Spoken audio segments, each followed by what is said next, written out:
اسی طرح آقا علیہ الصلوۃ والسلام نے ارشاد فرمایا کہ جب تم سونے لگو تو چراغ بجھا دیا کرو، دروازے بند کر لیا کرو، مشکیزے کے منہ بند کر لیا کرو، اور کھانے پینے کی چیزوں کو ڈھانپ دیا کرو۔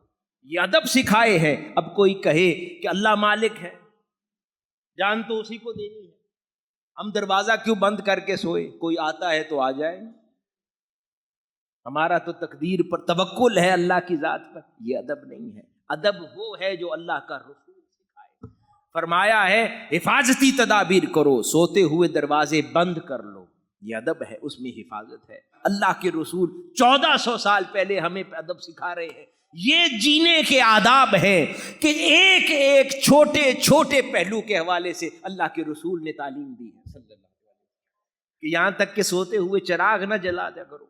اور پھر جراثیم، حشرات الارض یا بیکٹیریا سے حفاظت کے لیے فرمایا اپنے پینے کے گھڑے اور کھانے کے برتنوں کو ڈھانپا کرو، انہیں کھلا نہ چھوڑا کرو۔ یہ سارے ادب ہیں کہ اس میں جو امراض ہیں وہ نکل جائے اور انسان کی صحت کو اس سے نقصان نہ پہنچے۔